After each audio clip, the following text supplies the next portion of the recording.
spent my career as a chef exploring the food of my homeland, Mexico, south of the border, meeting cooks, chefs, and families, learning the history and stories behind the recipes. But I've done it all while living here, in the US.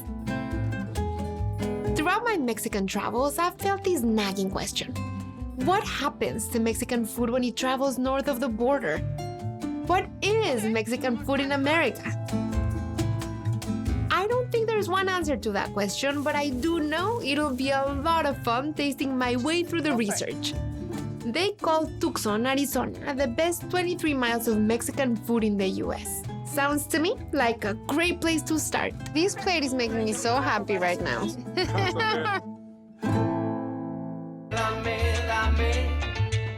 Dame tu chocolate, dame café caliente, dame tu corazón.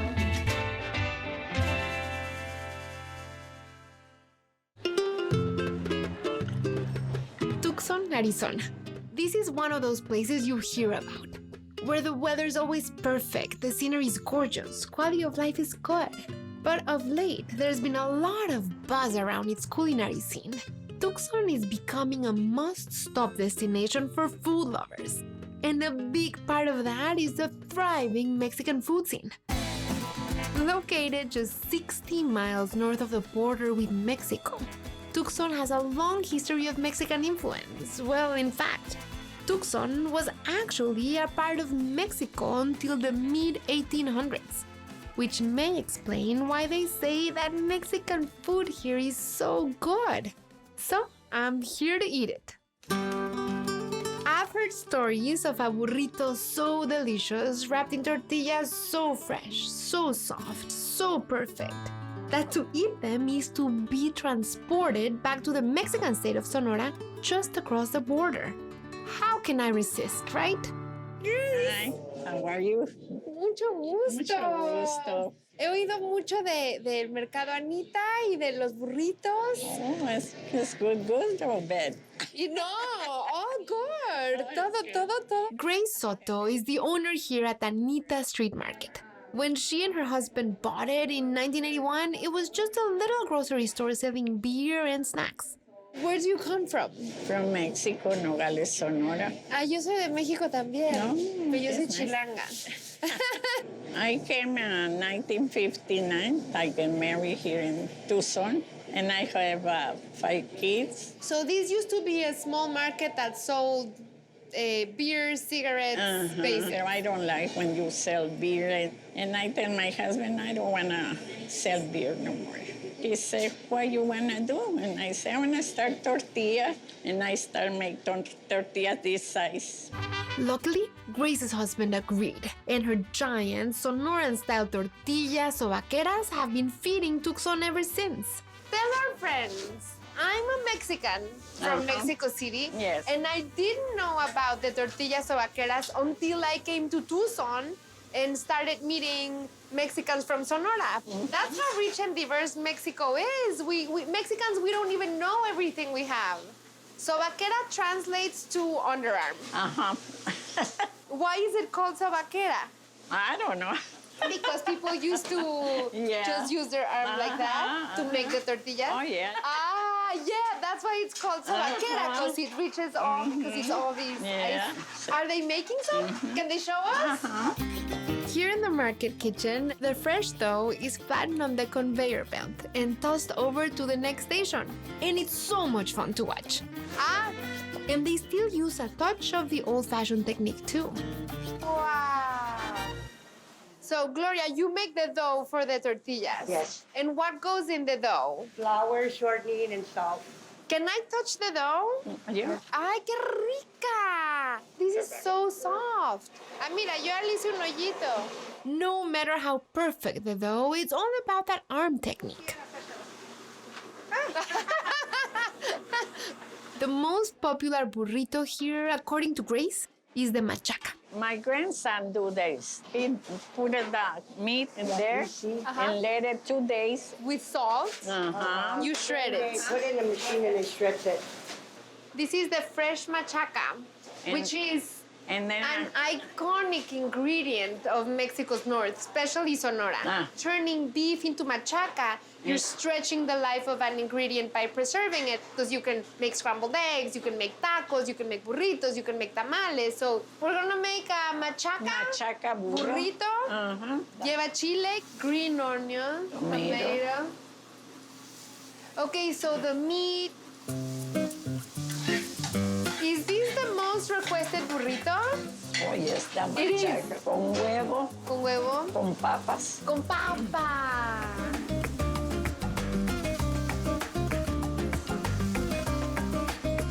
Okay, and what do I do if I'm ready to eat it? Well, I'm so excited. Good. The machaca is so juicy and meaty. And the tortilla. The tortilla. This is so good. The Mexican state of Sonora is a big influence on the food in Tucson, just across the border from Arizona. But their shared roots connect deeper than that. So when a food craze takes off there, it quickly makes a splash here. I'm talking about the Sonoran hot dog. Le das el güero, pero aquí también está el güero. Uh-huh. ¿Sí, güero? That's 20 years ago. 20 years ago. Yeah. You like me more, here or there? No, not there. Okay. That's so more worthy. You like my long hair better? Yeah. Thank you. Daniel, ¿cómo te dice la gente? What do people call you? El güero canelo. What's the canelo for? Canelo is for my hair. Oh, cinnamon. Yeah, cinnamon. And you know, they call me güera. Güera, uh-huh. You are legendary. That's what they say. So, how did you get here? Years ago, I wanted to have something fresh in my mouth. Something very fresh. So I started selling very fresh, high quality fast food. Where do you come from? I came from Magdalena, Sonora, Mexico. And what makes a Sonoran dog is? The hot dog bun. For me, it's more tasty, you know, it's more, I don't know what it is, Is you it know. más saladito? Is No, it more savory? I put salt and sugar on the bread. Whatever the secret is, the Sonoran hot dog has made its mark on the culinary landscape of Tucson. This is how we steal the, Sí, güera, the bread. güera. Oh. Look at how soft it is. Taste it. Mira. Just the bread. Only the bread. Very different from a normal hot dog bun because it's soft, but it's not as like fluffy, mushy soft. It's crisp in the bottom. Love is in the bread. Now let me make your hot dog. The sausage with the bacon. Wrapped You in see the bacon. Pinto Okay. beans. See? Those pinto beans that you cook in-house. Every day. And are they seasoned with something? Butter. La cebollita? Butter. Butter. Butter. Never seen pinto beans cooked with butter. Oh yeah, it's love. And then you put a cook onions. And this is the famous güerito. Okay. Ah.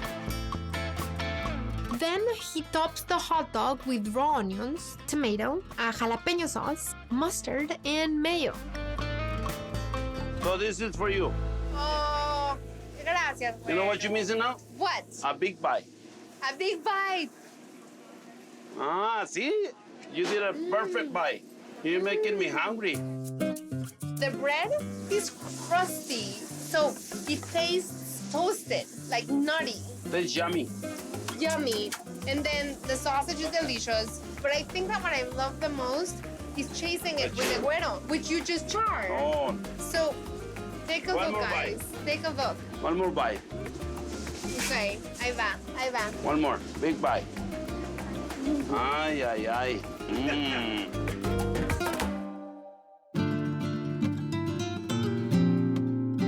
Tucson is a city that knows how to express itself. In their murals, in their art, on their skin. And yes, in their food. Now that we know what happened to the hot dog when it traveled south of the border, let's see what happens when one of Tucson's most expressive chefs does tacos her way.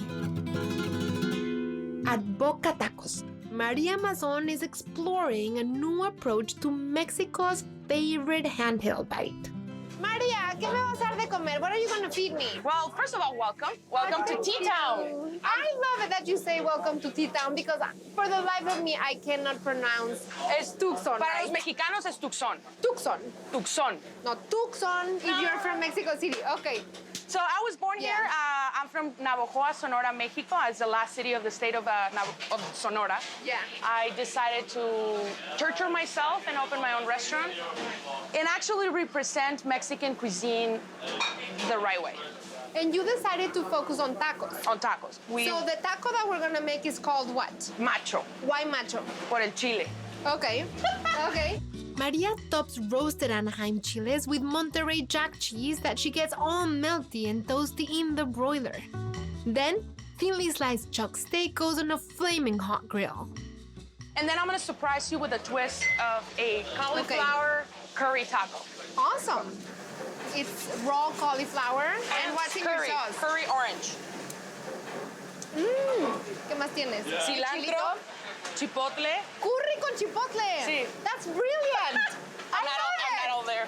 Oh my God, So, curry okay. and chipotle. Let's go. That's Sorry. brilliant. What I try to build with Boca is to kind of elevate the taco. Yeah. Like put a tuxedo on the taco and make it elegant. And speaking of elegance, Maria has created several beautiful, innovative, and delicious salsas to dress up her tacos. This makes me so happy! Cucumber with rosemary and jalapeno. Chile morita, negro, and balsamic vinegar. The flavors are somehow traditional yet exciting and new all at once. This is so good! But by far, my favorite is the banana and habanero. I've never had banana in a salsa ever. Está deliciosa. Gracias. That's my baby. ¡Qué rico! Chile, cheese, carne asada, col. Guacamole. Okay.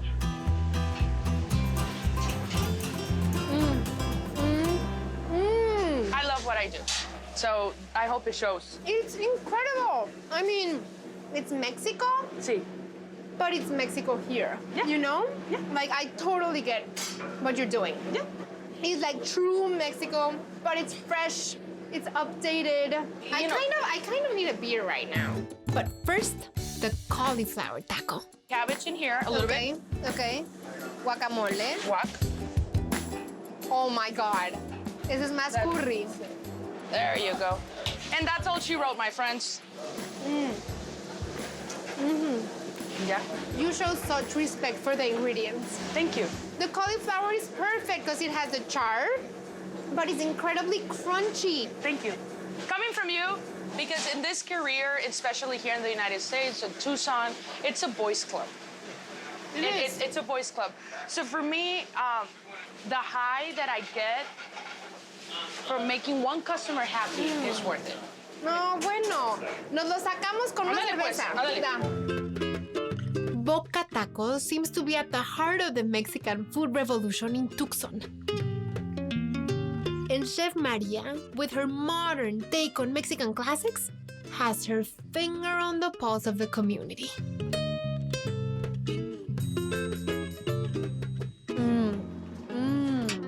So how do you walk the fine line of both sharing the true Mexican food that you know is a true Mexican food and playing with Mexican food and creating your own dishes? This is me paying an homage to Mexican cuisine my own way, the chef way, to make them mine, because that's the whole part of being a chef. Qué rico, Maria. Oh my God, I'm so set for life right now.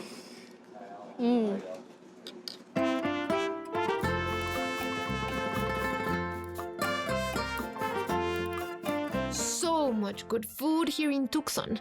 But for the best burrito I've ever had, it's worth a quick detour south to Tubac, Arizona.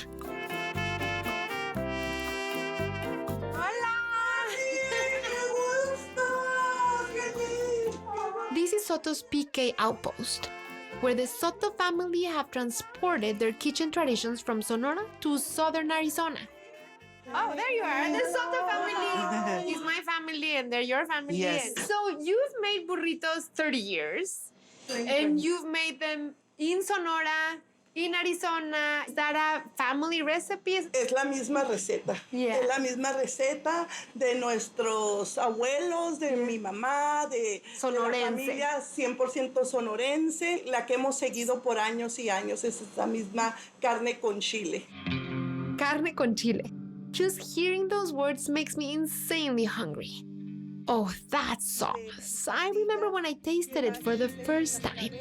Lleva un poquito chile morita. I'm amazed that I'm eating a Mexican burrito in the north side of the border that's so intensely Mexican. It's to learn how to make that sauce that has brought me back to the Soto's kitchen. Is this what goes in the sauce? These are Okay. all the ingredients. You know what they are. Chiles, and more chiles. Guajillo, ancho, chiltepín, cascabel, chile de árbol. She's saying that Americans like it spicy. You all think you don't like it spicy, but we know you do. You do. Each variety lending its own character to create such a magnificent sauce. So we have not 4, but 5 kinds of chiles. The chiles are then set to boil along with 6 garlic cloves, 10 bay leaves, 2 onions, and 4 tomatoes. So once all of that has been pureed, she melts fresh lard, she adds a little flour, and with that sort of Mexican roux or base, she cooks the chile sauce. Esa ya está guisada. ¿Puedo probar un poquito? Sí, ¿Tienes una claro cucharita? que sí. Okay, so first of all, you get the tiny little puddles of fat that rise to the top with color. So that means everything is where it needs to be. Claro que sí. Ay, Lourdes, me enamoro de tu salsa. I can eat it like a soup. It's that good. That amazing salsa is then added to a pot of simmered beef to complete the carne con chile. All that's left to do is heat up a giant flour tortilla. We're not doing a wrap. We're doing a burrito. It has to be warm and it has to be very, very cooked. And then the layers of it helps not the burrito to rip. Listo. Listo. Come look. This is mine.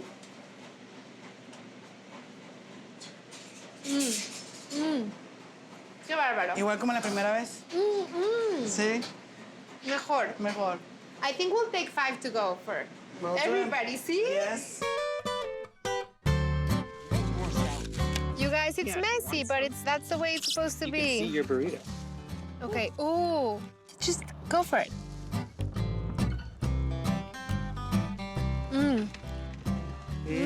That's a good burrito. Like, that's really good. There's good flavor. This is very messy. I would like this in a soup. I love messy. This is too messy for me, Patty. I'm loving it, James. We're gonna have to go get a car wash. Ada, I am.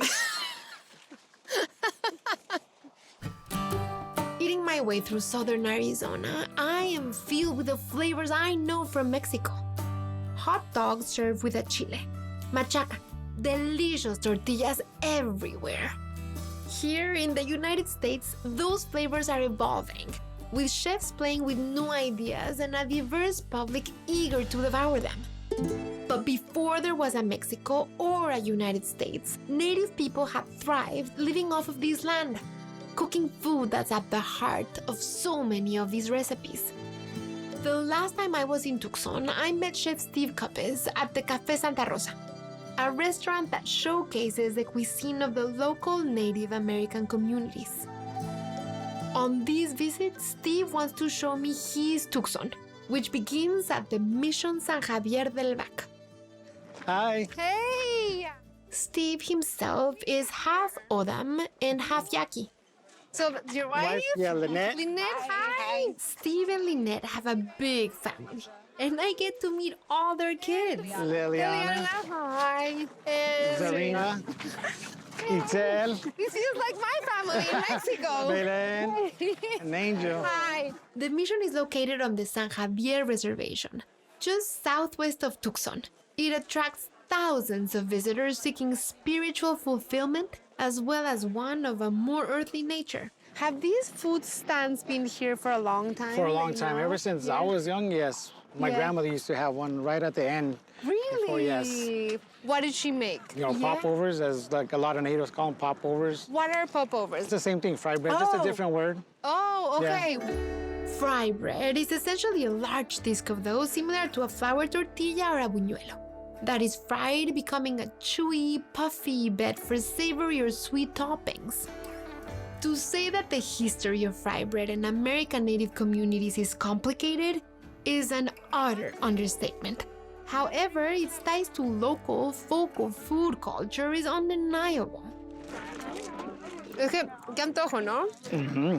And did you grow up eating it with powdered sugar and honey as well? When I was a kid, yeah, it was one of my favorite.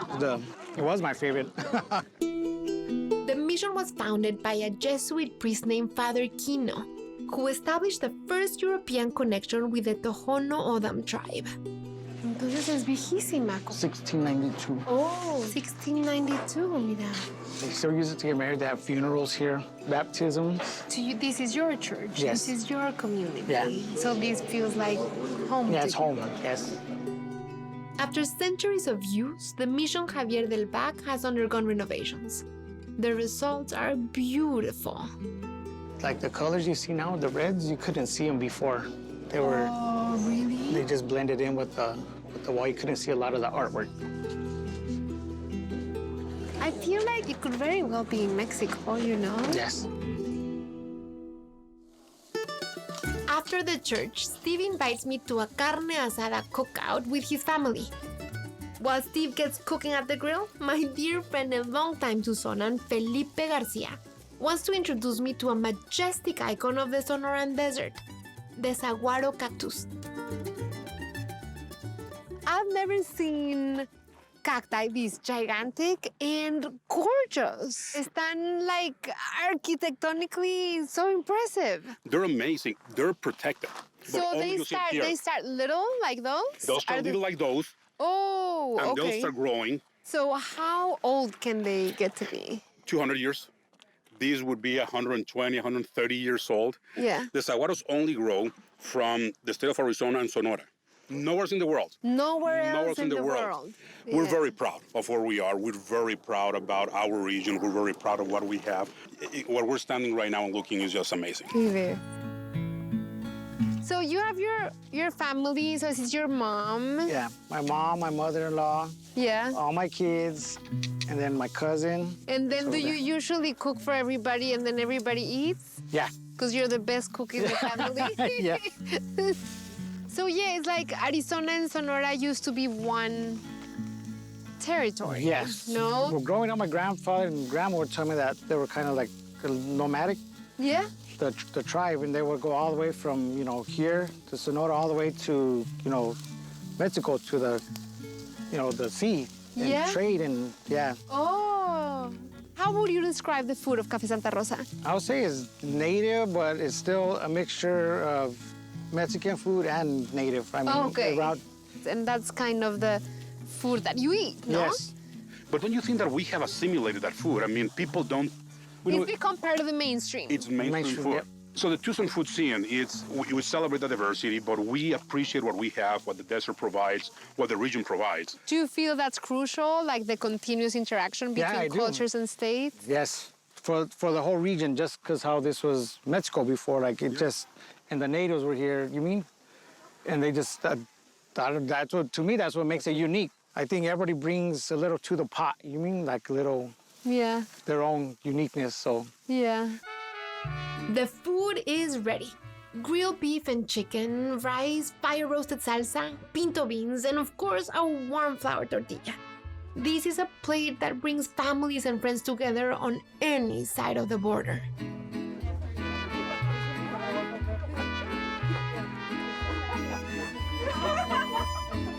This plate of food is making me really happy right now. Yeah, it's such a simple plate. I mean, Yeah. you're having chicken, some salsa, rice, beef. So simple, but cooked with a lot of passion, a lot of love, with history of food, and great people as well. You know what I'm loving? It's Mexican food in Tucson, and it has its own personality. And I think That's one of the things that's so complex to understand about Mexican food. But you do feel it's Mexican food. Yeah. Well, it's native food. I'm native, so I made it. So it's native food. I'm just kidding. But native is Mexican as well. We don't differentiate. I mean, I'm from Mexico. I was born in Mexico. Steve, you were born here, yeah. from a native tribe. But we're both Tucsonans. Cheers to that. Yeah. And even better, look at this. Look Look at the I sunset. know. Yeah. Can't get better than these. Salud, Yeah. salud, salud.